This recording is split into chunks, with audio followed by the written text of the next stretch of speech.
Day 4 is the day of the heart. Yeah, it's working. All right.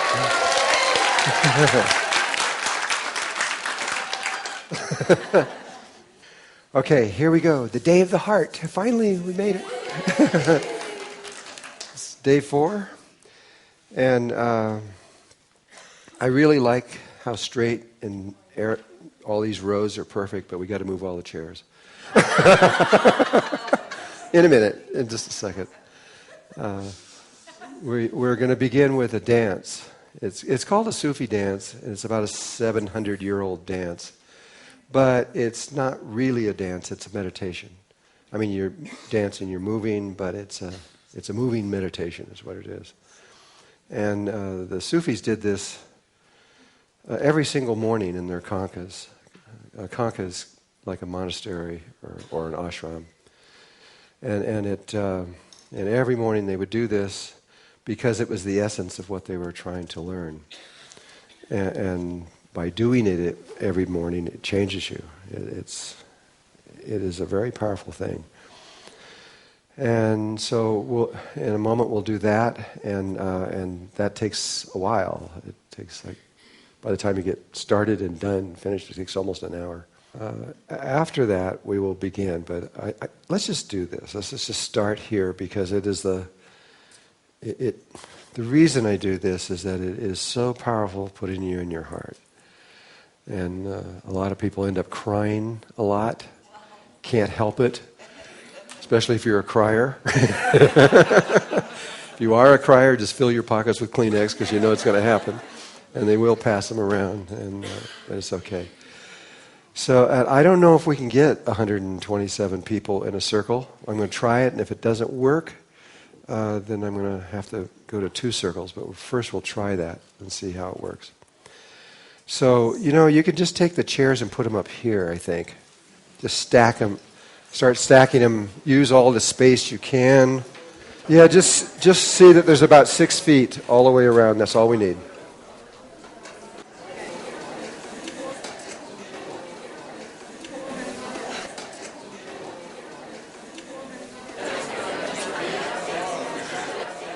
Okay. Here's what we're going to do. This is faster if I just do it because I've tried it before, and if you guys do it, it takes twice as long. I'm going to just say you're number 1, you're number 2, and number 2 comes into the inner circle and face them that way. So you're 1 and you're 2, and you're 1 and you're 2, and 1 and 2, 1 and 2, 1 and 2, 1 and 2. Okay, we are even again. We're a very even group. Okay, now try to space yourselves so that you have room. I mean, it goes left or right. Does everybody have a partner? Say yes.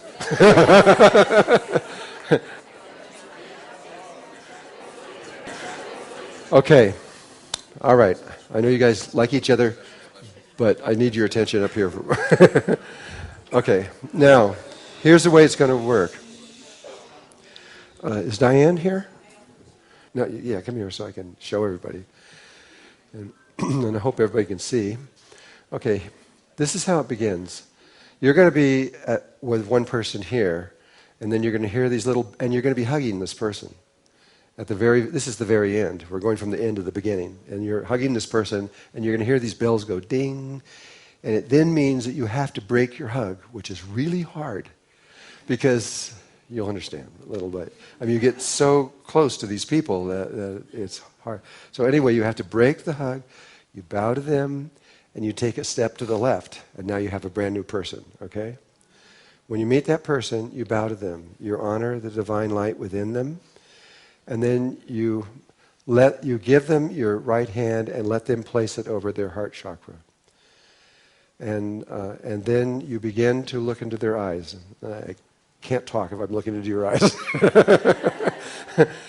Let's do it this way because there's others. Okay, so you bow, you give them your right hand and let them place it over their heart chakra.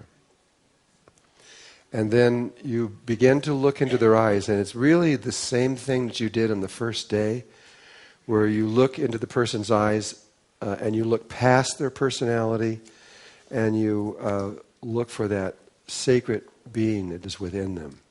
Only now you're going to be looking through many people, and it does something entirely different. It's amazing what happens in this. And so you have 60 seconds. I'm actually timing it with a little clock, so you don't have to think about that. And in those 60 seconds, you just find that sacred place within them. And it's what's so interesting is that you'll realize that as you go from person to person, it's always the same. It's not a different energy. It's the same exact energy, and in everyone it's a sacred place. And so at the end of 60 seconds, you're going to sing them a song. And the words of the song are, "You are my beloved, I open my heart to you." But you're not opening to the ego or to the personality. You're opening your heart to that sacred being within them. Okay? It's really different than it's not just a person. You're really going straight to the source. And so you sing them a song, "You are my beloved, I open my heart to you." And it goes like this. You are my beloved, I open my heart to you. And you're holding, you have their hand on your heart and your hand on their heart. And so what you do is when you open your heart, you feel your love go down your arm and into their heart. And you feel their love come back from them to you. And you feel this connection. We hold that for 20 seconds. Who cares? You're just doing it for a little bit, and you feel that connection. And then after another 20 seconds, it's a very simple thing, and then hug that person. They'll just say hug, and you just give them a hug, and that's also for 20 seconds. And then after that, you'll hear the bells, and you have to break the hug. It's really hard to break this hug sometimes, because you've just connected with a sacred being, and you can feel it. Where's the Kleenex? Diane will distribute this. You can have 1 or 2 boxes. If you know you're going to cry, just go ahead and do it. If you think you even might want to cry, do it. When you need it, you need it. Now this is important. This was traditionally always done in absolute silence. It's a meditation. It's actually in the physical heart. It's inside the physical heart. The chakra is connected directly to it. There's a direct relationship between the heart chakra and the tiny space in the heart, but it is not exactly the same. We got to sing the song, so you know it. So I'll sing it one more time, and then you go after that. You are my beloved, I open my heart to you. Okay, let's all do it. You are my beloved, I open my heart to you. You just sing it one time, that's all. And then you actually feel the love go down and you feel it come back. And I'll lead you all the way through. I'll lead you through it for at least 2 or 3 times, and then after that you'll get it. You'll know what to do. Okay, now turn it around. Here we go. Go ahead and start the music. Okay, close your eyes first and remember your Mer-Ka-Ba and the flow of energy coming into your heart chakra. Remember the angel from the first day.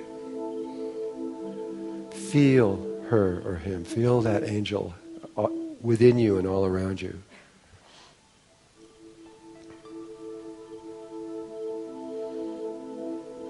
Okay, open your eyes.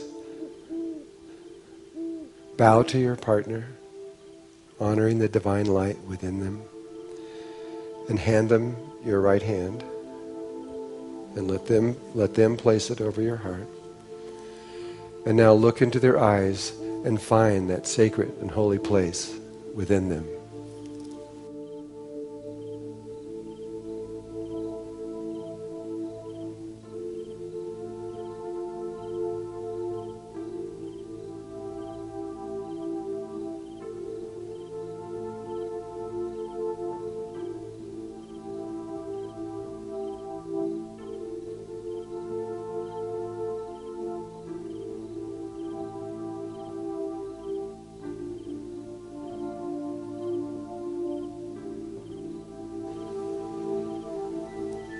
in the song. You are my beloved. I open my heart to you.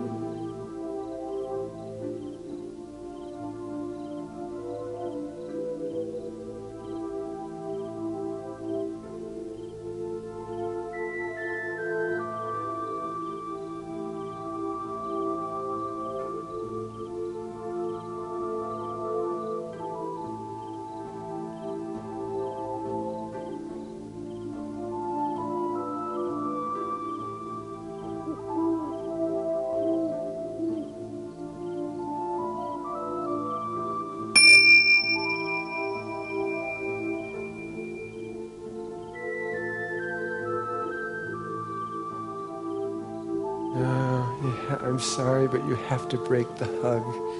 You have to move.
The song.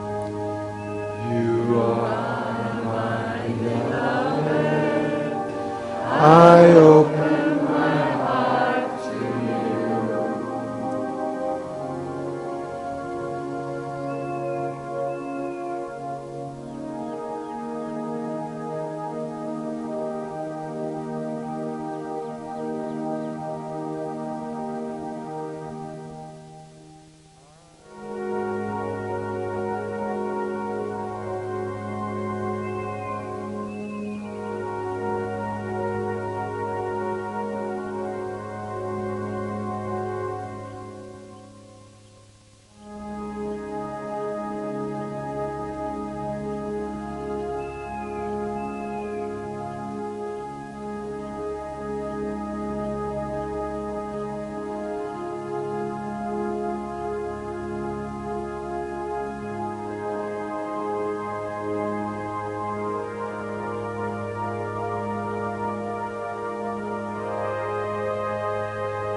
This is the Day of the Heart, and we're going to talk a little bit, and then we're going to eventually, though all of this is going to lead into a meditation toward the end of the day, where we actually go into the sacred space of our heart.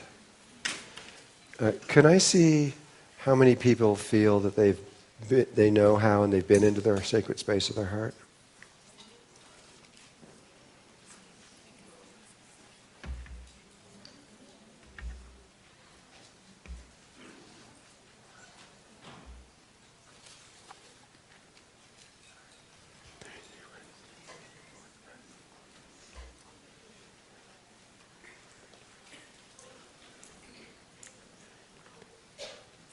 It's approximately 51 out of 127. So it's got a lot of work.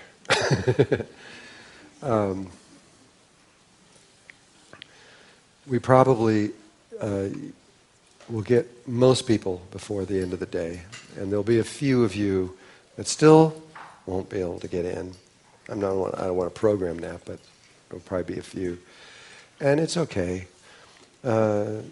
A lot of times when you get home and you're in the safety of your own place and you can repeat what's done, then you find you can do it. And but there is a thing, which is the emotional trauma. And I'll just talk about that just for a second. If you can't get in, very often, most often, it's because you've had an emotional trauma centered around love that was so deep that when you begin to move back into the heart, it either hurts or it feels cold or it's something that makes you back away. And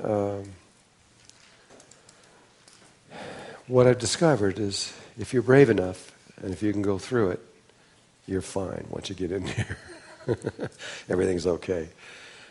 But if you can't, then and you keep trying and you still have that same feeling, the only thing that you can do is to go through therapy and find out what that was and to release that pain. Then it's easy.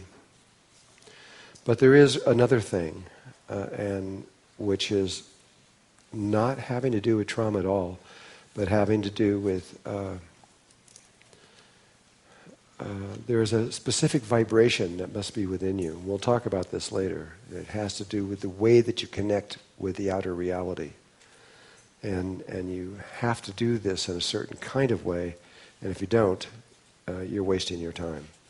But we will clearly explain what it is, what you have to do to get that vibration within you. But so often people hear it, they do it here, and they go home and they didn't think it was important and they just forget it. But when I get to that point, I'll be very clear on that, because it is another one of the reasons why if you don't follow one of the instructions, there's nothing you can do. It doesn't matter what you do, you can't get in. But we'll work with that when we get to there. But there is a in your physical heart, there is a tiny little place. It's so small that I don't know if you could actually see it. It's so little. And science has been trying to find it, especially Heart Math at Stanford has been spending years working on this. They know the vibration. They actually have an instrument that you can buy. You can push your finger on the button, and if you're in your heart, it'll say so, and if you're not, it gives you a red light or a green light. And it tells you if you're in or not. It's a very specific frequency. It's actually more than a frequency, it's a waveform. And it's a very beautiful waveform when you see it on a screen. And that is science is slowly getting there. They've never been able to figure out, and they know it's true, they've never been able to figure out how it's related to the pineal gland. And I don't know where that stuff, this is it here? Might as well put this over here. there's a relationship between this and the heart, and they know that for sure because of their experiments, but they have never been able to figure out, at least I haven't talked to them for 2 or 3 years, so I don't know for sure, but they've never been able to figure out what it is, and they've checked every single possible electrical connection within the body, and they can't find it. The reason, I believe, is because it's not in the body, it's external to the body. And we'll explain that too once we understand what we're having to say. There's a lot of information around the heart that is kind of important to know. You don't have to know it to do this, especially if you're entering the heart from a female way. If you do it from a female way, you just do it. You just do it. But if you're doing it from a male way, you've got to know the doorway, and you've got to know exactly how to get in there. It's male, right? You have to know the instructions. So we will talk to the male way, but there is the female way. I would love to have my wife come here today. I don't know if she will or not. I never know about her. She is her own woman. But she doesn't use any of the stuff that I do. It's all imagery, what she uses.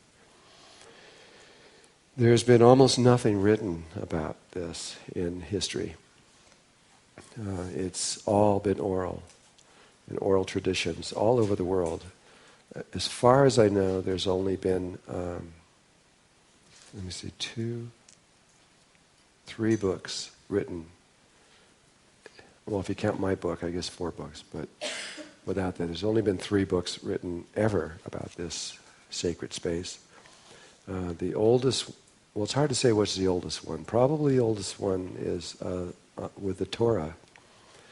Many Jews don't know that there's a separate book to the Torah, and it's a little tiny book, and it's named the Secret Cavern or Cave of the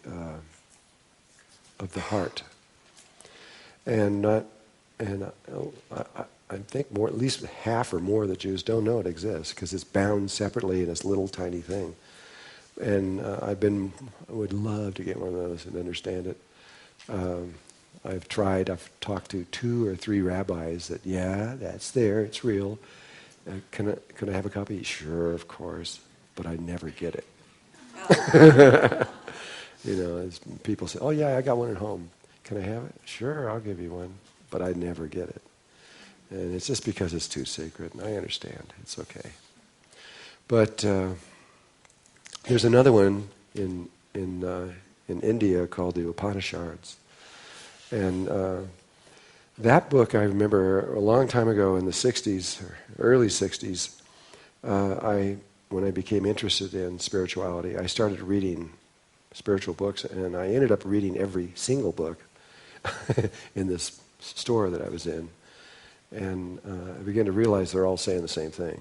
It's the same thing with different slants, but it's all the same thing over and over and over and over.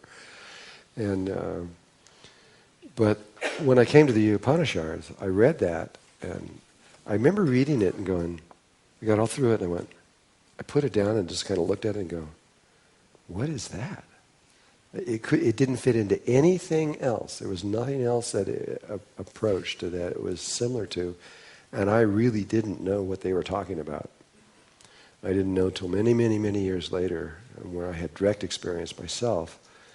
And then when I applied that over, when I reread that book later, many years later, then it made perfect sense. It's just 108 people, just like you and me, no different, human beings, who found their way into their heart and then wrote down their experience. And so it's 108 people saying, this is what happened to me, this is what happened to me, this is what happened to me. And there's a lot of similarities running through it. So after you've been into the heart and you really become more familiar to it, read that book and it'll make total sense. Because it'll be the same experiences that you're having, only they might have ones you haven't had yet, or this one might have ones you have had, but you'll see. It's kind of an important book on the subject. There was a modern day book. It was written about 20 years ago out of New Zealand, and it's from the Waitaha tribe. They are one of the oldest tribes in the world. They go back about roughly 160,000 years. And they remember going back 65,000 years. I am Waitaha now. I've been through all the ceremonies, and it takes a long time. It takes 3 days just to go through the ceremonies. I'm now legally a Waitaha, so I can talk about these things. And they can remember their lineage going back 65,000 years, which was at the end point of when Lemuria sank. They came from Lemuria. And they, in their ceremonies, the elders can repeat their entire names of all their lineage. It takes days. And especially since the names are from here to the wall. I mean, we have little names, they have long names. And so they can remember their mother and their father and their grandfather and their grandmother and their great-grandfather and their great-grandmother, and it keeps going back 65,000 years. And if you're brought into some of their sacred temples, you can see on the walls all their memories, if you can read it. And they talk about how they used to live in the water, and they didn't have a spine. It was all kind of more like cartilage. They were more like a fish. And right on the walls, you can see they have webbed hands and webbed feet. They weren't very tall. They were probably maybe only this high. And they were incredibly sexual beings. I mean, their entire focus on life was on sex, just about. That was everything to them. And they had very interesting relationships in what they believed sexual energy was to other tribes that are in farther north, like in Finland and in the Netherlands and up in there. There are ancient ideas from them that aren't talked about in modern day times, but their relationship was almost identical. And they feel in a relationship, they feel this kinship with them. A lot of the New Zealanders feel that they are related somehow. I don't know what all that is about exactly. But they wrote a book called The Song of the Waitaha. And you can't buy it unless you're in New Zealand. Maybe somewhere, I don't know where. It's a big white book, heavy. And they put in their understandings of the heart and the dreaming, and how the dreaming becomes real.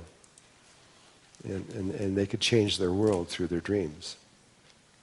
And to us, dreams are just dreams. But what most of us don't know is that we have two dreaming bodies. We have one dreaming body associated with our right brain, and we have another dreaming body associated with our heart. The dreaming body from our right brain is polarized. In other words, you can have a good dream, or you can have a really bad dream. You can have nightmares. But then there's dreams that are totally separate and individual, completely different dreaming body associated with the heart that never has a negative. It's not polarized, so it has no... You can't have a bad dream from the heart. It only makes good dreams. Or it could make a neutral dream, but nothing that would be considered negative. If you think you're in your heart and you're having a negative image, you're not in your heart. You're just in your brain imagining you're in your heart. Because it just won't happen. And so there's very little that has been talked about throughout the world on this subject. It's always been oral. And they would tell people, but they would never write it down. It was just considered too sacred to even discuss, to write down. Because as soon as you write it down, some people will misunderstand it, and there's always problems in those kind of ways. That's what I feel anyway. And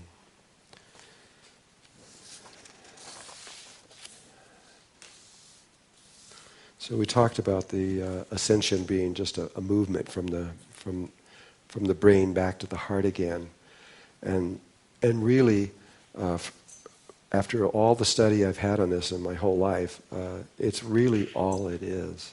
It's that simple. You can make it complex. You could say, okay, ascension is spaceships coming down and getting on, and they take you into other dimensions and all these kinds of ideas with like the Ashtar command and on and on and on. But really, really, really, it is just returning back to the heart. When we fell, we came up here, and we're just going back there. And once you're there, that's it. It's it.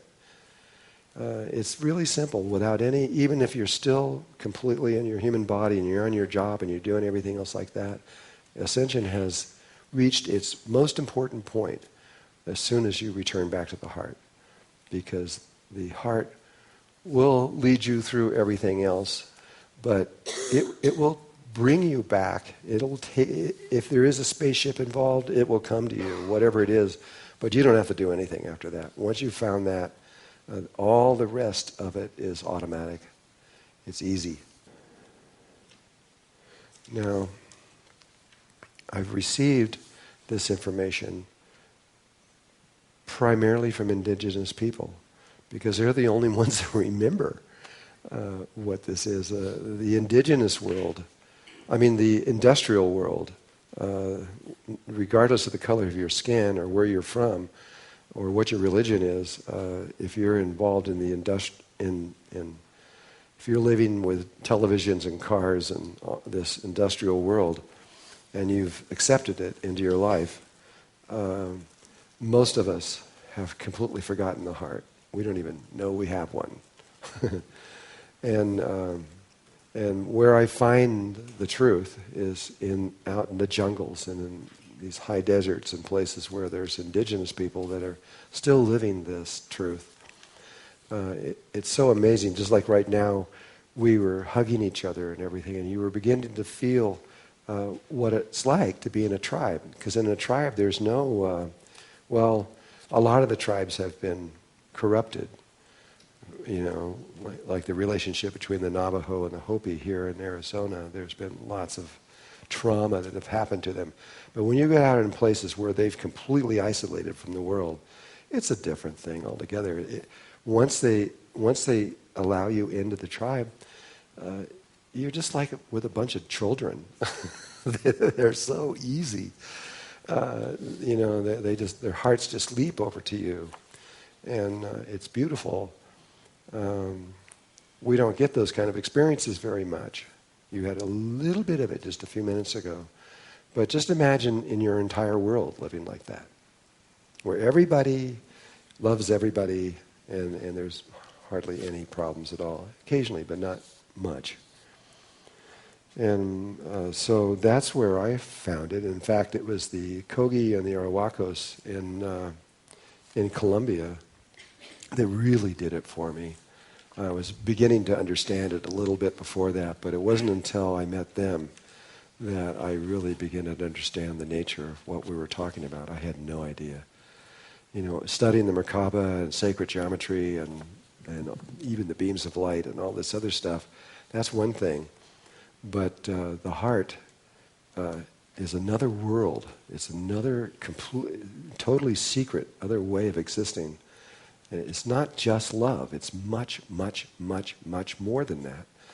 And so communicating that to the industrial world, it's not easy because you can't make a straightforward translation. There's no words you can use. I'm going to try to use a few, but it all comes down to experience. It's experiential. It's touch, it's feel, it's feeling it. You can't talk about it. You can talk about it forever, but it doesn't do anything until you actually get into the actual experience of what the heart is.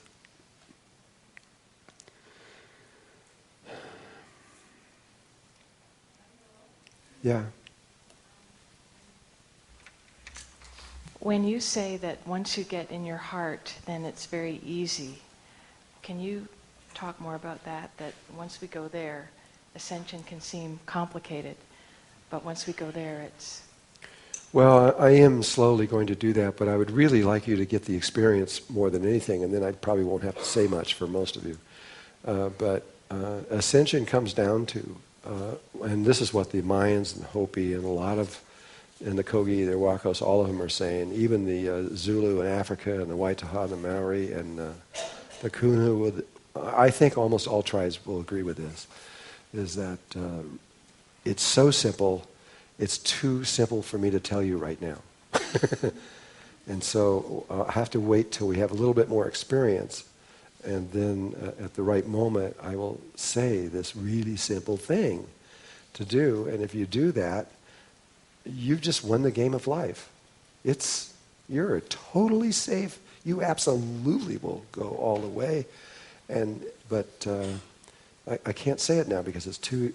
You won't believe it. It's too easy, and so we have to go a little bit further. I want to talk about darkness. The pineal gland uses two eyes to see with, and your eyes can't see unless there's light. You have to have light or you can't see. If it's totally darkness, you're blind and you can't see. With your heart, it is the exact opposite. The heart requires darkness to see. That's kind of a strange thing when you really think about it. Light interferes with being able to see with the heart. You can learn how to be in your heart and see when they're in light, but you have to learn how. It takes a little bit. The super psychic kids all over the world, they basically do everything they can to get rid of the light. Some of them put like tissue crammed inside of here and things wrapped around and everything else like that. And people think that they're cheating and looking underneath and everything, when in fact they're trying to get it as dark as possible. Because once they go into total darkness, then this shuts down, and then it's very, very easy to move into the heart because it sees with darkness. So when you enter into the heart, it's always black, just totally black. And you then have to ask for the light. You have to use intention to get the light. And as soon as you do, the darkness becomes a light field and you can see in it.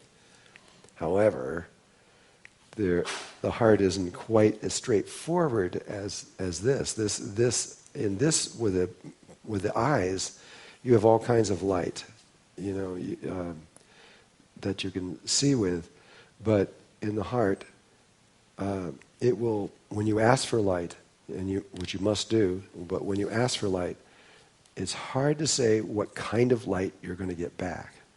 It might be daylight, it might be light like this kind of light, it could be like moonlight, it could be psychedelic light, and a lot of people get that too, where just the colors are incredible.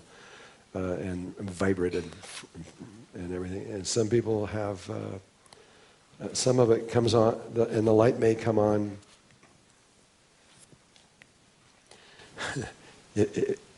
Anything you can imagine. It might come on like a dimmer switch. You ask for it and nothing happens, and it comes on very, very, very slow. So slow that you don't even realize it's happened. I remember I had several people actually. This one guy though, I remember he was going, light never came on, and so I started talking to him. He says, it's just stayed absolutely black the entire time. In fact, I kind of got bored with it, and there was a chair sitting there, so I went over and I sat down in the chair. And then I said, wait a minute, how did you see the chair? And he went, I don't know. And that happens all the time. Sometimes it'll just come on so slow, it might take 15 minutes to come on, and you don't even notice it, and you're actually seeing, but you still think you're in the darkness when you're not. And so I've seen that many times. And then sometimes it'll come on, and then it'll go off, and then it'll come back on later, and it'll come back on, and it'll do all kinds of things.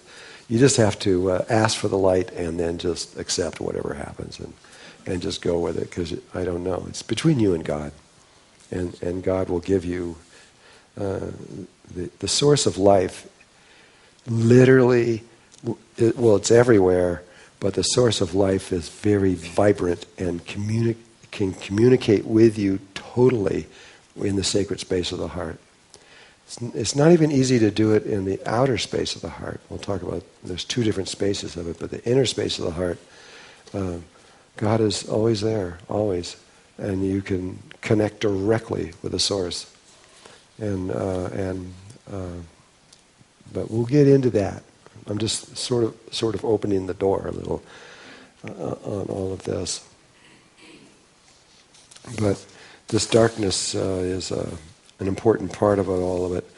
Also, the light, when you receive it through the eyes, it goes into a brain that is polarized. And so your light is coming from somewhere to somewhere. And because of that, you can make a shadow. But in the heart, it's a different kind of light. It's a non-polarized light. It's not coming from anywhere, going anywhere. Everything just is light. And not the kind of light that we normally think of. And so what's interesting is you cannot throw a shadow inside of there because there's no polarization. And it's one of the ways, it's not an absolute foolproof way because the mind is pretty tricky, the ego. But sometimes I do that and they're just, am I really? Yep. No shadows. And because it can get, the inner space of the heart can look a lot like this, but you'll see the difference. And basically everything just is light and it just glows. And so this is why, the primary reason why we've given you the blindfolds is so that they're kind of an essential tool, because if you're sitting here like this, and even if there's just a little tiny, even like an exit sign in there, it affects the being able to shut down the brain and making it easier to get into the heart. But once you've done it, once you know how to do it, and you go back and forth a few times, then you can get to the place where you're doing what I'm doing right now, is where I'm totally in the brain, but not in the way most people are in their brain. I'm in my heart. I'm actually sitting cross-legged right now in some sand, in a little place, and that's where my essence is. But I've learned how to be there and also look through here also. It took me a while to do that one. But we'll slowly get there. Now, I know I've written... How many people have not read the book Living in the Heart? 1, 2, 3, 4, 5. A few of you. Well, most of you have read all this stuff and you can go into it, but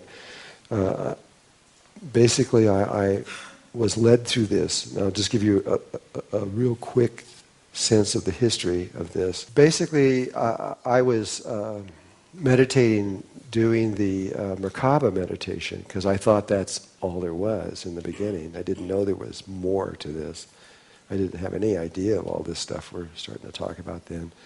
But I would do the meditation, which usually takes about 4.5 minutes for most people, or 5 minutes. And then I would go for usually a half an hour, 45 minutes longer. I would just sit in the energy and feel it. And one day, I was just sitting there meditating in the darkness and just feeling the flow of energy, and then bam, like a light switch, I was inside of a cave. And you know, we wrote about it in the book. But it was the weirdest feeling, because I was in my body, and I couldn't figure out what happened.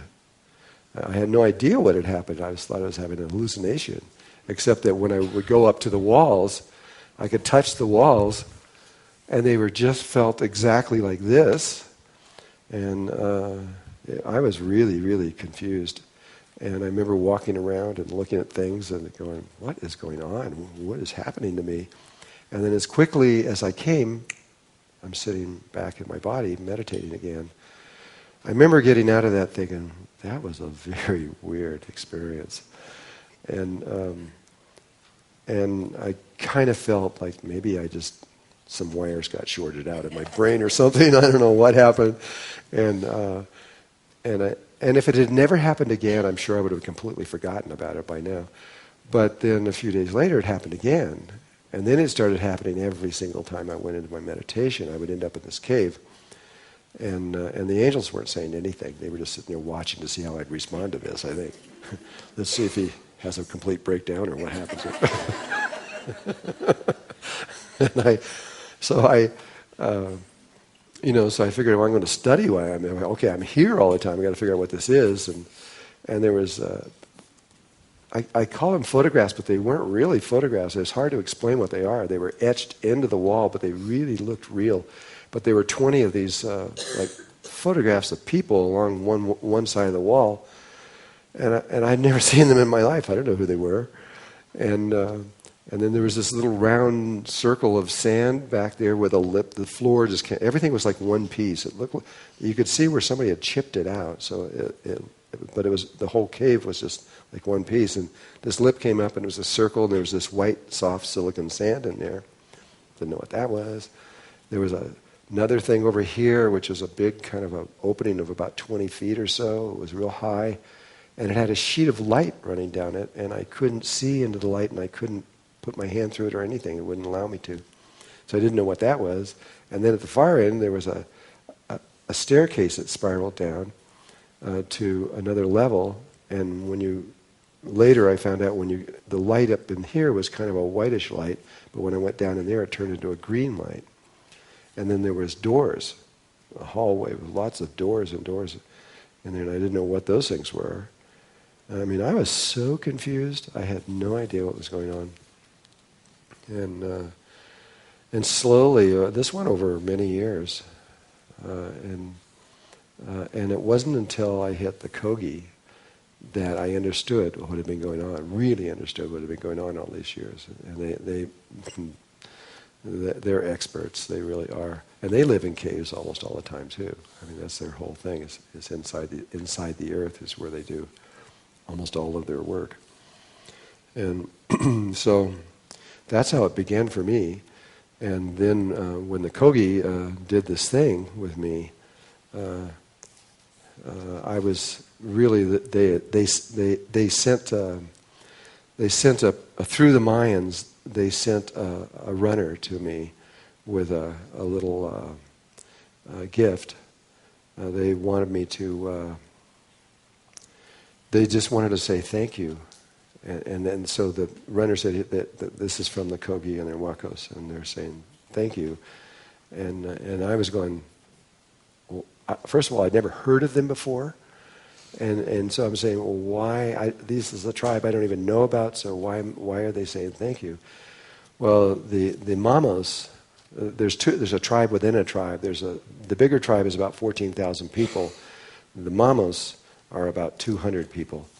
And the outer tribe looks at the inner tribe as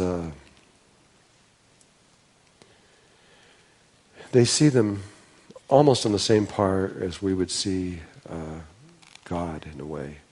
The Mamos, what they are, is direct manifestations directly from Mother Earth, the Spirit of the Earth. They are directly connected. They call her a Luna, and they are one with her. And so the Mamos,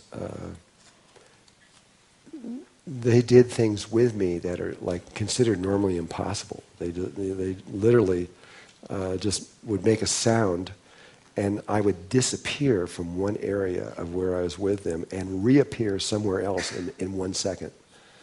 And if you've never had this happen to you, it's pretty unusual. The feeling is just like all of a sudden you're here and then you're on the other side of Sedona somewhere or something else. It changes you. It has a big effect on you. It did on me. It would have on anyone, I think. Were you in meditation? No, I was not in meditation at all. I was just standing there. They did this quite a few times. They understand that we're walking around in a dream and that it's just pure consciousness. And so because they understand this, they know how to do things that they understand the nature of the reality, which we do not understand at all. And because of that, they can do anything. They can change shape, they can change form, they can do anything. It's pretty amazing. Anyway, by far, the indigenous people have had major impacts on me in understanding this and being able to bring it to you in a coherent way. But there's also been others, and the psychic children that originated out of China, then went to Mexico, and then South America, and then Bulgaria and Russia, and they started showing up all over the world. These children have also blown my mind, and that's all they do, is they just go into total darkness, go into their heart, and in your heart is the Akashic records of all life everywhere. We mentioned that before, but they can read it and see it. And so they can take any one of you, never seen you before in your life, and tell you anything about you. They can tell you anything at all, things you don't even remember. They can tell you exactly dumb things like your bank account number and precisely how much money you have in your account to the penny. They never make an error, ever. I've never seen them even make one mistake, ever. And it's perfect. And we have that same ability. We can do that too. You can do that too. It's going to be part of the unfoldment when you remember what the heart is and your connection to it.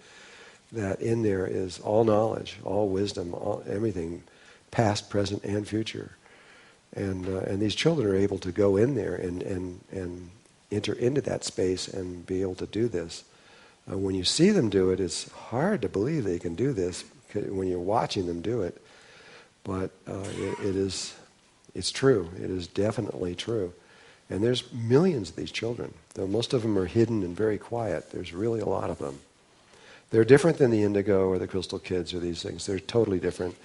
The indigo kids, primarily their connection to each other is more psychic, and their connection is through computers a lot.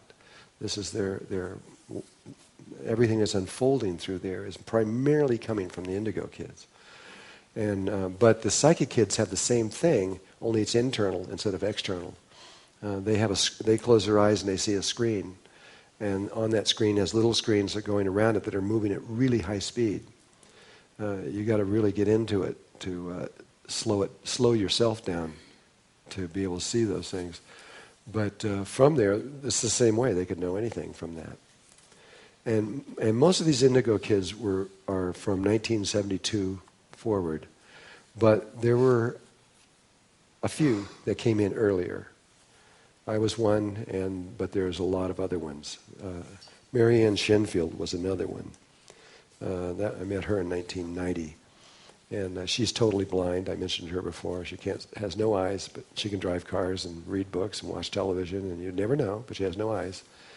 But her body she is one who lives, she's floating around the solar system all the time. She was the one I said about that when NASA found her and made her go along one of the satellites and read the serial number on this thing. And she is, I know her, I know what she's doing pretty much. She's interfaced, and I don't know how she does this, but she's interfaced right in the middle between the fourth dimension and third dimension. If she turns this way, behind her is the fourth dimension, in front of her is the third dimension. And she's really incredible what she can and cannot do. Okay.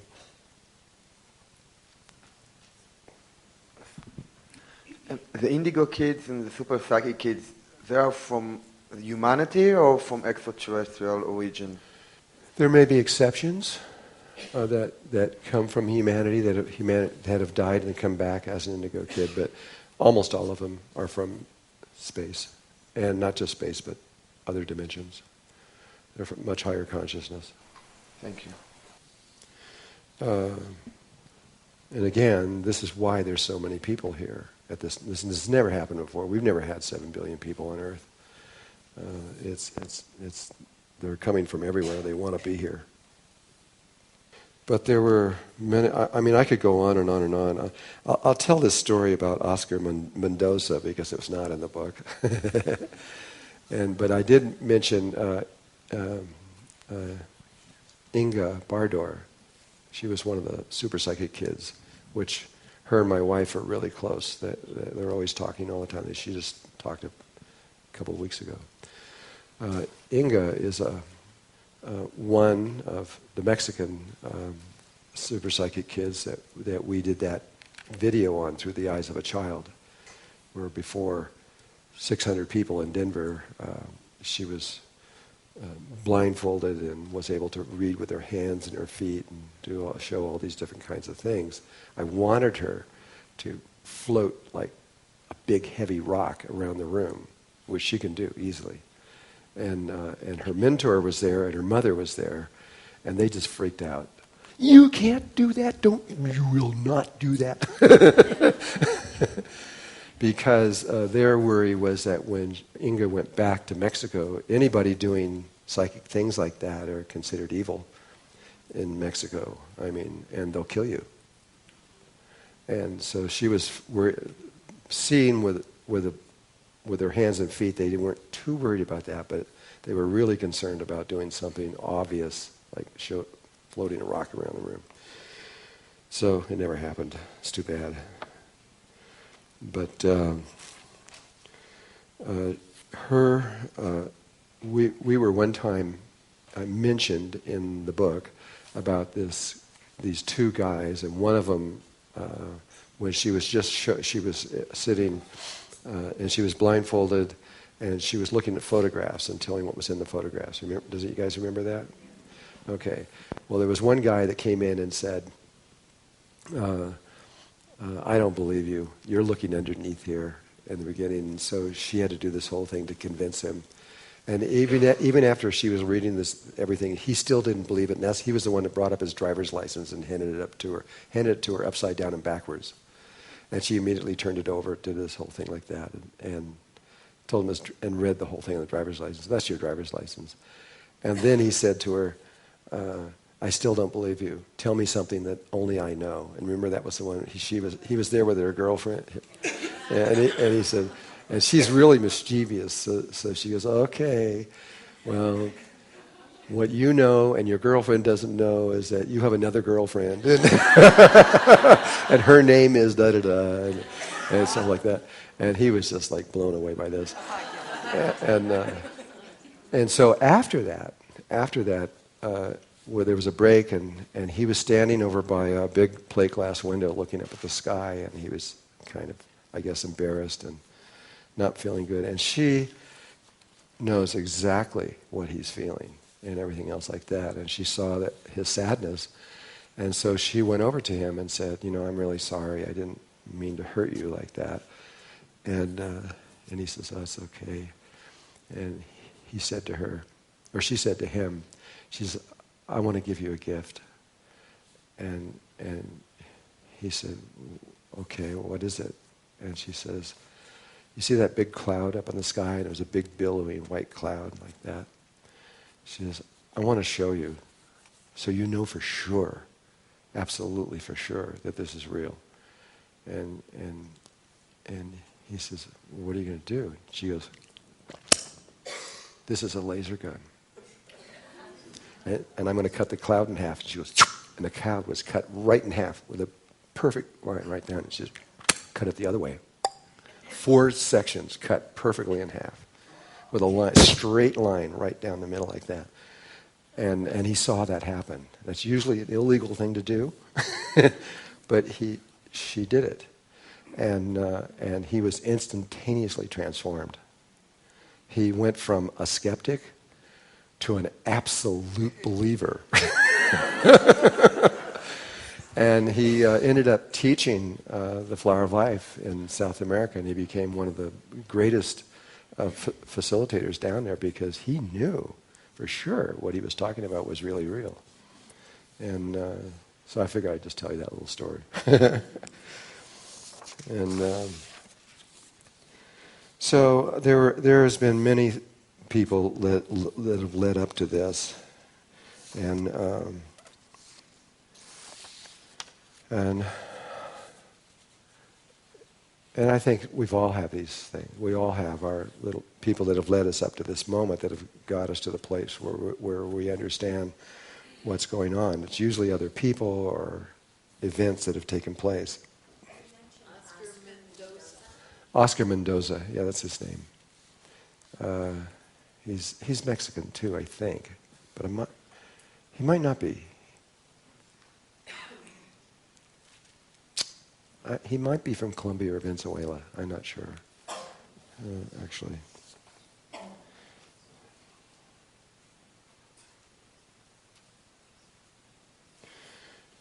There's another thing associated with that's different between the heart and the body, and I mentioned this once before, but I do want to say it clearly again, and that is the emotional body. You have a different dream state. The brain has one kind of dream state, heart has another one. You have an emotional body, that the brain has one emotional body, and everything is always polarized with the brain, and so you have emotions that are love, hate, relationships of everything, and then you have a completely different emotional body in the heart. And I mentioned that when you talk about unconditional love, that's the only place where there's unconditional love. There's never, ever unconditional love in the brain. If all you got to do is just find the thing that really offends the brain or the ego, and that person will stop their love for someone. It really is conditional from the brain. About the only time that human beings have ever felt unconditional love from the heart, at least one instant that I can think of, and many women have felt this, is that right immediately after birth, the baby comes out, the cord is still connected, and the baby's sucking on the breast, and the mommy looks down at the baby, and at that moment, she's loving the baby from her heart. She would die for that baby right now. I mean, maybe not all women, but most women. And there's a short time when they switch from the brain to the heart, and at that moment, it's a different kind of love they're feeling than what they normally feel. It's that powerful, unconditional love from the heart. And those are about the only, it's not too many ways, or it's usually a life and death situation. It's a birth thing, or someone's almost dying, and at that moment you realize how much you love that person. And again, you switch over to the heart love, which is different from the brain love. And there are also two creation patterns. There is a way of creating through the brain, which is polarized, where you create something and you get what you want, but you get what you don't want. It's polarized. And there's also a way of creating from the heart, completely unpolarized. You get exactly what you want, and you do no harm. Every single thing that's in the brain, any characteristic that the brain has, the heart will have that same thing. The only difference is one will be polarized and one will not be polarized. There's also a vibration that is in the heart. So when you enter the heart, the first thing you have to do is you have to ask for light.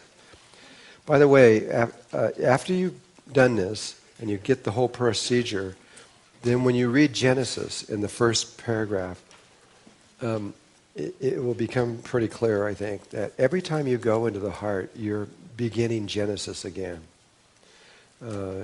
You're moving straight through the same set of procedures that you do through Genesis, which in Genesis, the very first thing is let there be light. You begin through the whole thing, and you really are entering into the creation again every time you do it. Eventually, though, you're going to stay there. So besides when you enter in, you first ask for light. If you get it, okay. If you don't get it, you still keep going. And the very next thing I'm going to ask you to do is to feel the vibration that's in there. Because it feels like everything is just vibrating. Of course, you're in a heart beating, so it would make sense, I guess. But it's more than that. There is in the Upanishads, they say that is Om. That is the true Om, is the vibration that's in the heart. And so you have this sound that's kind of just going on and on and on and on all the time. It's in there. And one of the first things I'll ask you to do is to feel that vibration or hear the vibration or sense it in whatever way you can. And then once you do feel it or sense it, I'm going to ask you for just a moment for maybe 45 seconds or so or something like that, to actually use your voice and try to duplicate what you're sensing or you're hearing or you're feeling. There's a reason for that. That vibration is a key. It is the key for you to return it instantly. All you have to do is feel the vibration, and you're right back there again.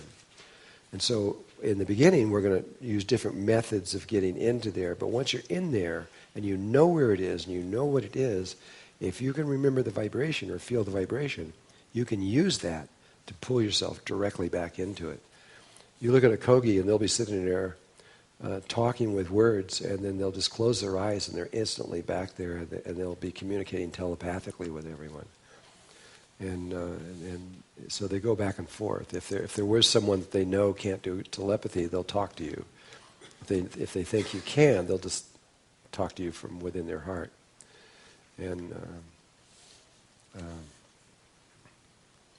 I was just recently, when I was there, I also discovered that depending on what level you are on the mountains, depends on your evolutionary level. So when you first enter in at about 12,000 feet, these people are still using pendulums.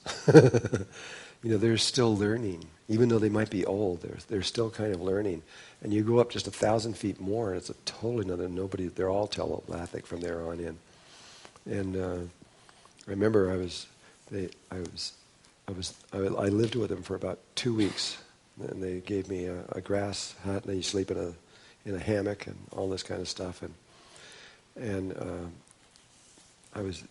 they even let me come into the New Way, which is a big building about this big, with 4 fires, one for each of the 4 tribes.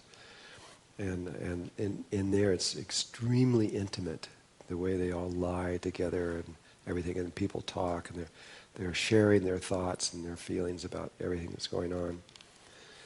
And after about a week or so, they brought me up higher into the mountains. Anyway, there's a bridge there that they seal off. It goes across this big river, and I actually was on that bridge. But they took me up higher into the mountains, into this mountain that was surrounded by mountains. So I was like a mountain, and then the big mountains all the way around it. And I had to meet one of the primary mamos there. And he was just sitting on the edge of a cliff and looking out over the cliff, and he never turned around, because it doesn't matter to them whether they're facing you or not, because they can communicate and see as well. And so I was there with this mamos that was 120 years old. I could barely keep up with him. I mean, he was basically at a slow run at 12,000 feet to 13,500 feet, and he's 120 years old. And he looks like he's 60, and which is like a kid to them. And so he was guarding me. He was my guardian, and he brought me up there, and he made me sit on a rock. When they have meetings, they call them convenings. They convene, and they only convene when they're on rocks, because rocks are alive to them. They're living people. And that's where they go. So we're on these big rock formation on the top of this little mountain. And the rock came like that, and it came up higher. And he made me sit with my back up against this rock. He says, just find a place that's comfortable. So I did. I found it. And then he sat right next to me. And he says, the mama says, the other one's going to call all the other mamas. Well, nobody did anything. Actually, on the way up there, we had a Spanish guy that was coming with us. And he was on a cell phone. I couldn't imagine there'd even be towers there or somewhere, but he could talk on the cell phone. And the other man here he started laughing, and he picks up a rock, and he goes, I got a cell phone.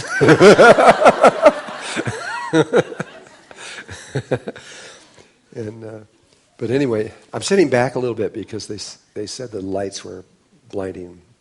They couldn't see me, so I'm getting back here. They're not, the people on the side don't see, looking at me in the lights. And he said, he says, well, the mom's still going to call people. So he's still looking out over the cliff and never had turned around.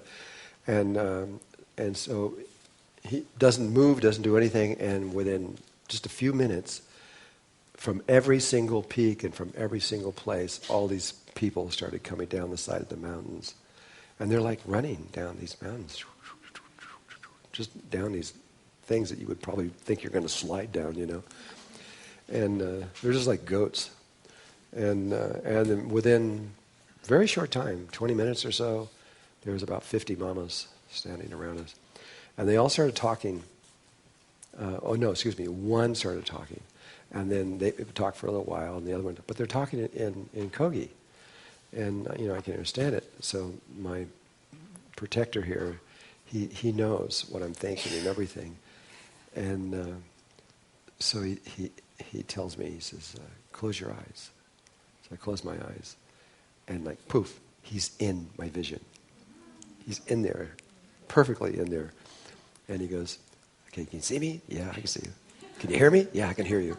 He says, okay. And he says, I'm going to tell you what they're saying. So he starts translating to me what the Kogi are saying. So I'm listening to what they're saying by a translator, by a guy sitting next to me. And then about 10 minutes into it, he's in there talking. He goes, and he says something. He starts laughing. And pretty soon he's sitting here, but in the inner vision, he's on the ground, rolling on the ground, laughing. And I go, why are you laughing? And he finally gains composure inside this thing, and he goes, well, I've never spoke English before. It is such a weird language.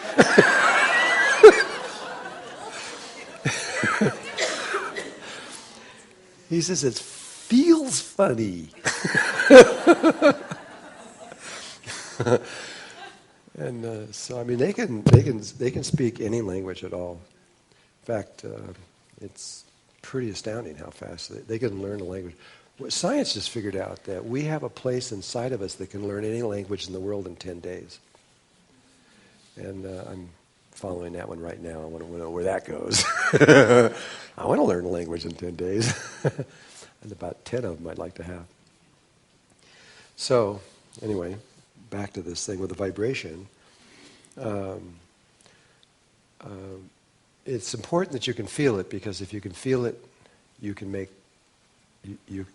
you can make this transition back and forth between the world of the heart and the world of the brain really, really fast. And the Upanishad says that this vibration is older than the universe itself. Whatever that means. And it's kind of like, it's very, very similar. The Great Pyramid in Egypt was built to represent human consciousness.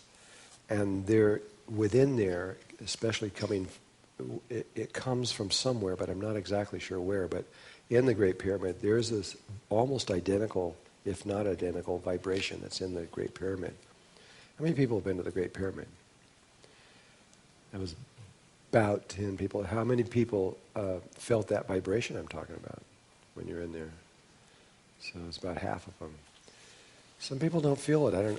I don't know how, because it's like when you're in there, it feels like everything's just. It feels like the air is vibrating. Everything is vibrating. And that was the first thing I felt when I went in there. Was, what is this? Everything's moving. And, but anyway, I just wanted to bring that up because it's important. Now, there is another thing that's equally as important, and that is, in order to get into the heart, you must hold that vibration before you get into the heart. If you don't have that vibration within you, you can't get in. It will not let you in. And the way you get the vibration before you get there is by what we call the unity breath. It's a meditation.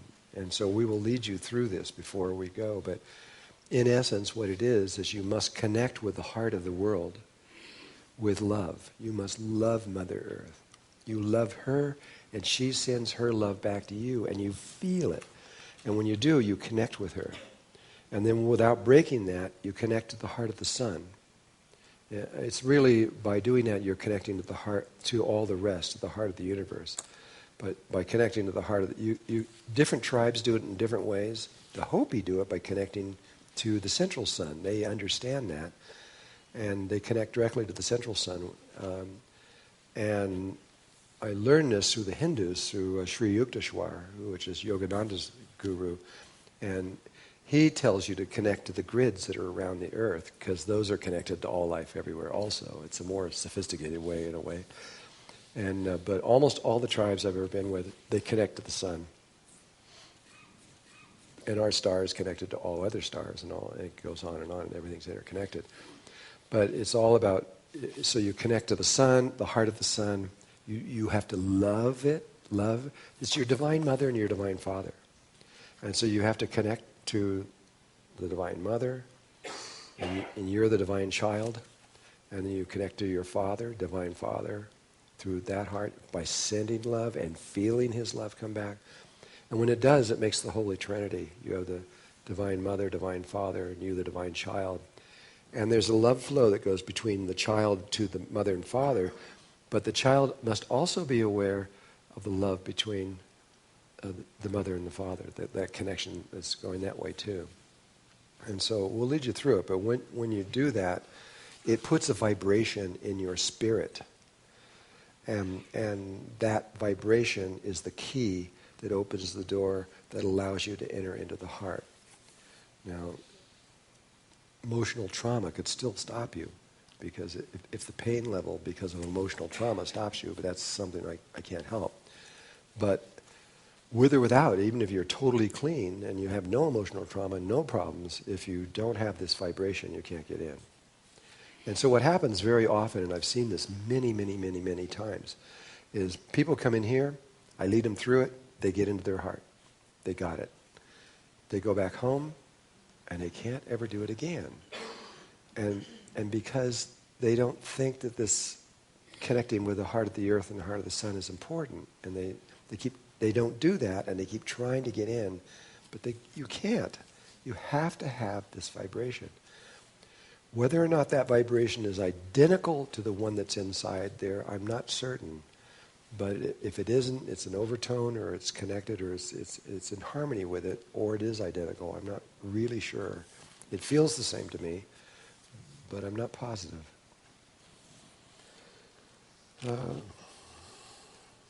So when we get to that place, we will, when we do the first one, I will lead you carefully through those steps. And if you haven't ever done it before, it's pretty easy once you understand it. It's really easy to do. But don't underestimate it as just something that's kind of a nice thing to do. It's more than that. There are, just as there are two emotional bodies and two dream states and two ways of creating and all that other thing, the heart, the sacred space of the heart is also divided into two areas. And the heart math discovered that generated from the heart is the largest energy field that the body creates. The brain is small compared to the heart. This is 8 to 10 feet in diameter. And centered off-center from the axis of your spine and right through the center of the heart is a toroidal field that comes up and around and it comes back in, just like the magnetic field of the earth. And there is one big one and a smaller one inside. Those proportions are very important, what they've discovered, and they're identical to what you see up here. If you look at the... for those of you who have studied the first two books, you know that you're looking at the 5 platonic solids in here. So if you see this cube, look at the hexagon that runs around and the 3 lines that run through the middle.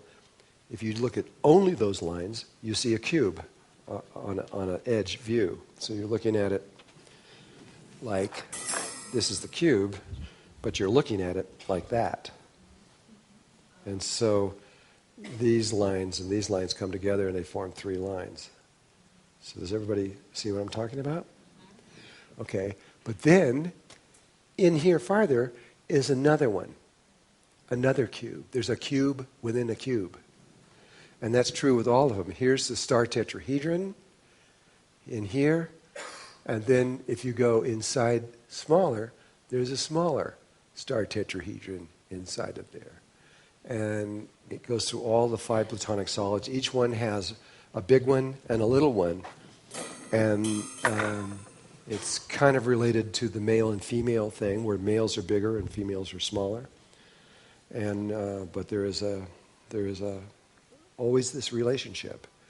And so it's not only in sacred geometry, but it's also in the actual way that the heart configures the original place of creation. So when you enter into your heart space, you always enter into the external space first. So when you first walk in or move into that space, you're not in the sacred space. It is all sacred, but they call this little tiny place the Upanishads keep referring to it as just the tiny space of the heart. But it's more sacred. And so you first enter into the external space, which has, relative to it, there is a size relationship. But once you're in that external space can appear to you as infinite. It can actually appear to you as the universe itself, and very, very, very often will. But you have to learn how to find the tiny space. And when I say tiny, it's usually not much bigger around than this. It's usually a very small little place somewhere. However, its appearance could be anything. It could be a cave, it could be a little house, it could be a room, it could be a spaceship, it could be anything at all. It could be anything, it could be a temple. But it is always really small relative to the big one outside.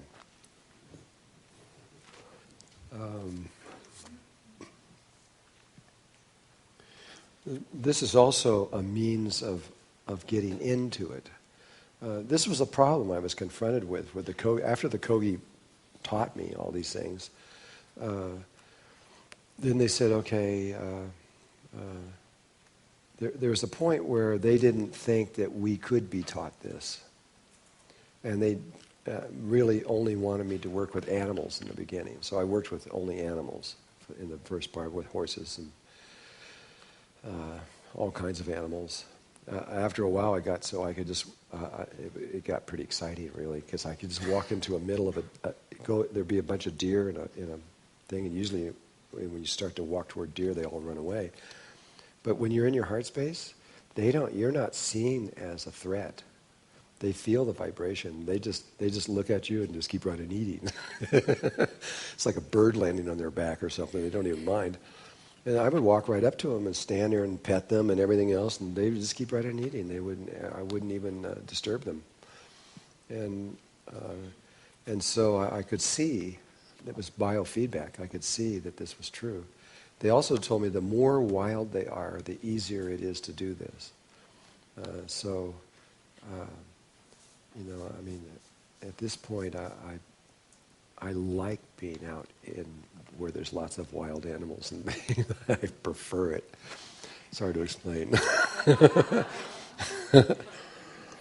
I remember one time I was in Paraguay, and I was just into this whole thing with animals and stuff, and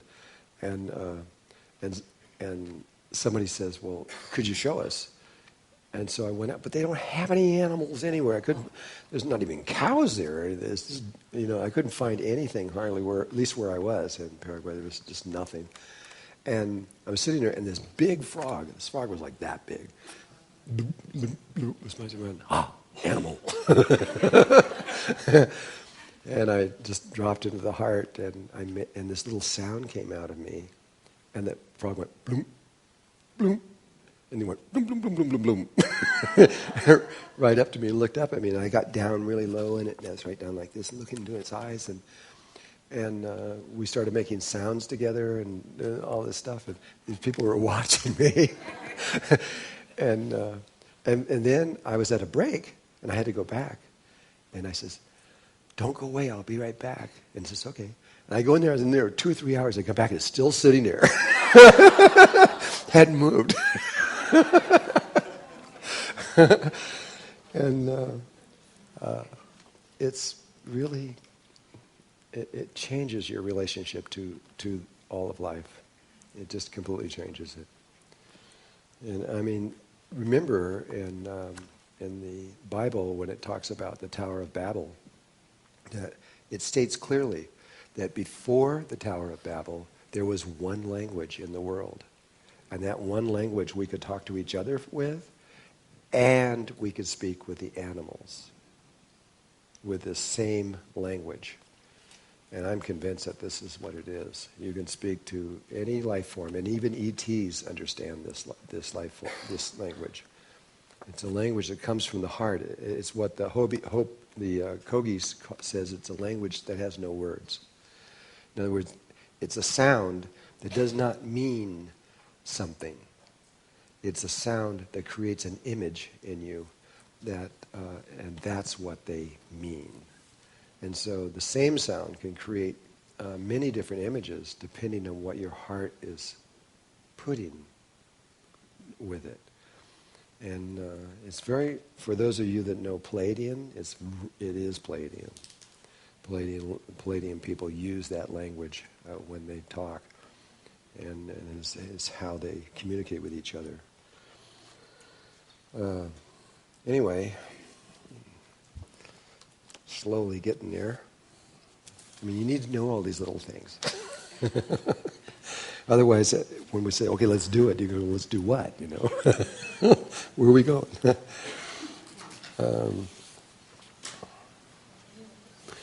The other thing is that this is a mental concept, an idea, but it's really true. You can't be in your heart if you with the way that we have fixed ourselves into the brain and seen through these two eyes. If you're going to be in your heart, you have to break that connection. You have to leave it. And later you can come back. And we'll talk about this when we get into here. Once you get into the heart, you can reestablish the connection in a different way from your brain, where you could be in your heart and see from your brain. But initially, you can't. Initially, you have to sever the connection with the brain. You literally have to let go of it and move. There's a movement. There's a actual physical movement that you have to make in order to get to your heart. And that movement has to do with spirit itself.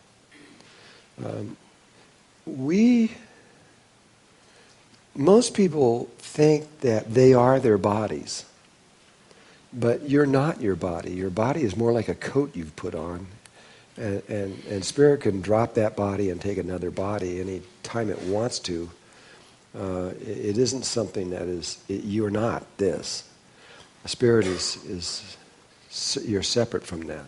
I think almost everybody here understands that, but a lot of people in the world don't understand that. They think they are their body. And you... spirit, just talking about spirit itself, there's great spirit. There's one spirit that moves through all life everywhere, of which we are intimately connected to. And but great spirit has also done all kinds of things to create different kinds of experiences. And so our spirit is really, we can think of it as coming like a piece of the Great Spirit. It's much more than that, but that's we are actually Great Spirit experiencing humanness. And but Spirit has an ability that isn't quite understood here on Earth, and that is that spirit could either be infinite or finite. Literally, you can be the entire universe and all levels of existence simultaneously now. And there are lots of people that have done that and are doing it at this moment. And then spirit can also be finite. It could be a piece of the. It could be a galaxy or a planet or a sun, or an animal or a human being or an atom or anything else. When it is finite, when it's infinite, it has no center. There is no place. Excuse me. There's no place that you could say, this is the center, because it's everywhere. But the moment it chooses to become finite, whatever it is, if it's a planet, then the center is in the exact center. If it's a human being, it's interesting. Human beings are able to move their center around. And so we can go through this in a moment, maybe we will. Most people are centered in their pineal chakra. But there are other possibilities. You can also be centered in your heart. You could be centered in your liver. You could be... Carlos Castaneda is centered over his right shoulder, I believe it is, out here, about that far away. Not even in his body. A lot of people are centered out here in front of themselves, and they know this. So, just for example, how many people know that they're centered somewhere not in their body? Is anybody? One, and only one person? Where are you centered? It varies. It varies? You move it around? It seems that it definitely zips in and out. But where are you now? Well, I'm here. I'm definitely cognizant. One thing that definitely strung a chord with me just now is you said that there could be one intelligence in multiple people, and sometimes I look at myself almost like a LimeWire or a Napster program where like multiple things might be able to utilize me. So. Yeah. Well, there are whole planets where every single person on that planet is a cell in a larger consciousness. And they're just the same way that we have cells in our body, and they're all connected together to create us. Right. And all of us are connected on other levels of existence with other parts of ourselves. But I'm really only referring right now to just this body and where they're centered. In the last workshop, I had about 7 or 8 people, and they were centered in different places around their bodies. And then when you go inside the body and say where you're centered, okay, inside the body, is anybody centered in some other place other than the heart or the brain? Well, you guys are boring.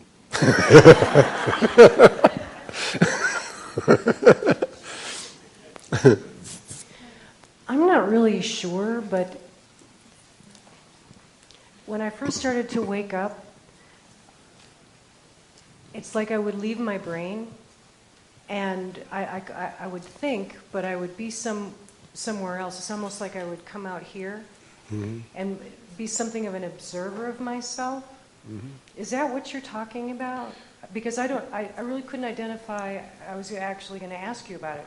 Where am I going when something just shifts? I'm not looking through my eyes anymore. I'm out here. Well, there's really a near infinite well, I guess it actually is mathematically infinite of where you could be. Usually, though, you're always inside of your Mer-Ka-Ba field, which the whole Mer-Ka-Ba field is just a giant sphere. You may see the stuff inside of it and everything, but it's just a huge sphere, about 55 or 60 feet in diameter. And usually when people are centered, they're inside that sphere somewhere. But is it something that you can look at, and can you see where they are? No, that's really, I I don't know if you could perceive that. Maybe, I guess you could somehow. I don't know how to do it. I just know that after talking to lots and lots and lots of people, I know that they're not all centered. I know that most people are centered in their heads, and that's the sensation, is that you're looking out of your eyes, and this is kind of more going on here than anywhere else. And maybe when you're in sexual energy, it's different. That your attention changes and your centering changes a lot on that. And it depends on your chakra system of where you're focused too. A lot of things. But anyway, I don't think I'm going to be able to get to what I'm really trying to say here. Anyway, to just state it, that people can be, when you're finite, you have a center, and that center can be moved around. And we're in just a little bit, we're going to move your center around. You've maybe never moved your center around before, but any minute it's going to happen. We're going to do some exercises where you're going to move your center around. Once you start moving your center around, it's pretty interesting, because your view of the reality can change. And when it does change, you can start doing things that you normally wouldn't allow yourself to do. I'm going to get about, probably, I usually do, I'll get about 30% of the people in here will be able to see with their hands pretty soon. You'll actually be able to look around the room with your hand as soon as you move your center off. The sound of water is also always connected to the heart. The heart always, there's certain things that are in the heart consistently, and one of them is water, and usually moving water, and or deep pools of water that when you dive into it, you come out into other worlds and things like this, and so you have the sound of water. And the other thing that is consistent, in fact, you really can't escape it, and that is the stars. There's always a place where you might wake up and you look in and you find that the external place of your heart is a temple, say a pyramid, and there's rooms in there. So you're going through all these different rooms, and you're indoors all the time when you're going through your heart space. But then you'll come over and you'll see a window, and you go over the window. There's the stars. The stars are always in the heart. The Upanishad, those 108 people, when you read each one of them, almost every one of them talks about how there's stars in the heart. In fact,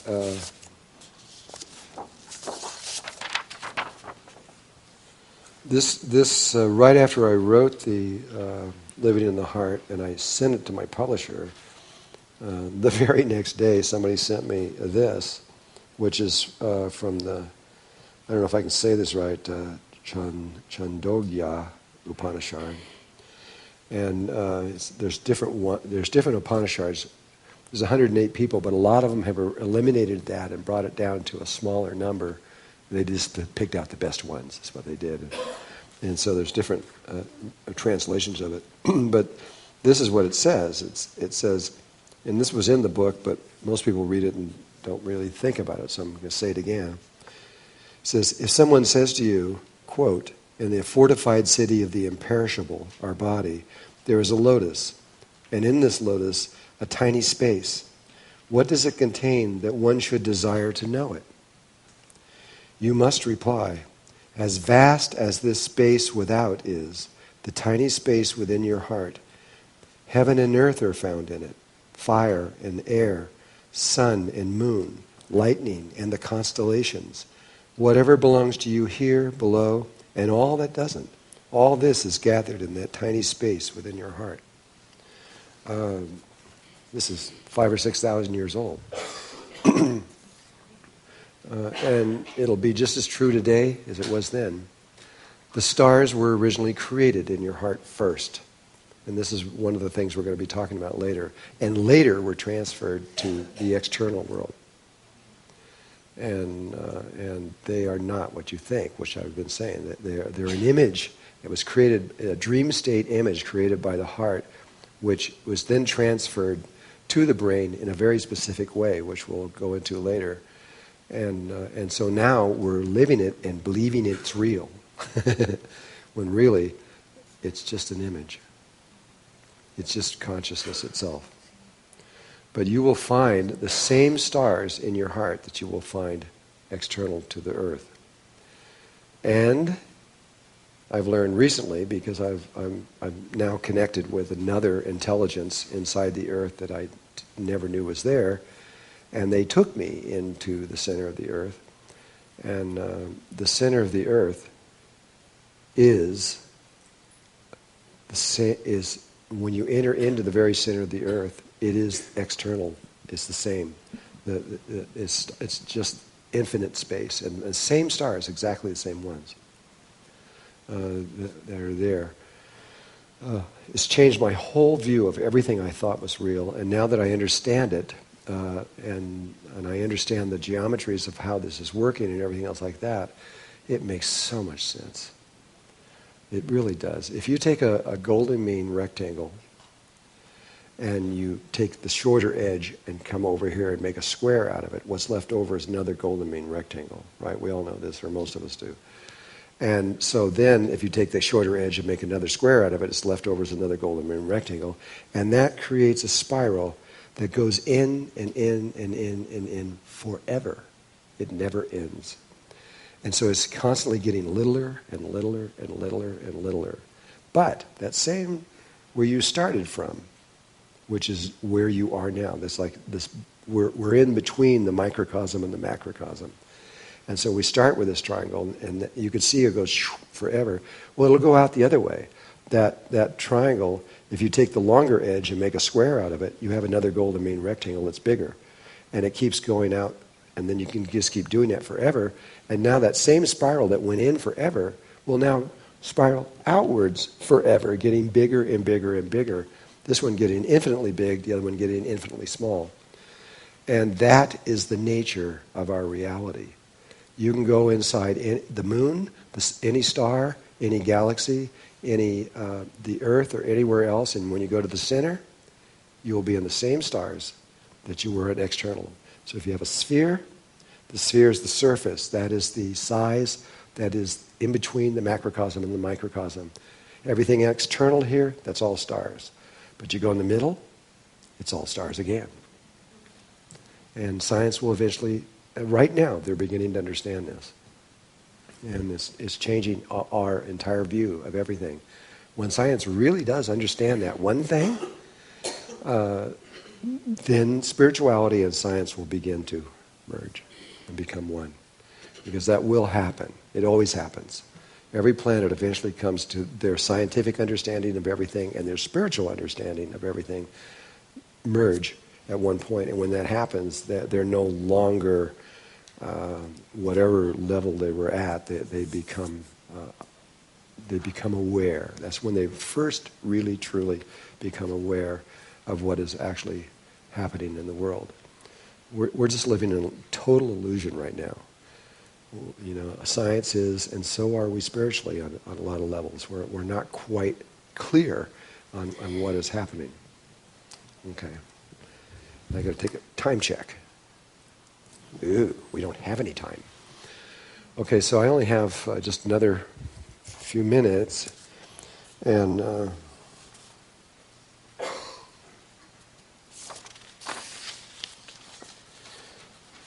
it's perfect. It's perfect. Okay, this is, I couldn't have done this any better if I had tried. This is where we start going into the sensory aspect of things. So I've pretty much told you everything you need to know on a mental level. Now we need to start doing it on a physical, tactile level, or an emotional level. So I think we can just stop right here and go to lunch, and we'll come back at 2:30. And when we do, we're going to... Have you ever danced in the dark? We're going to do dancing with your blindfolds on.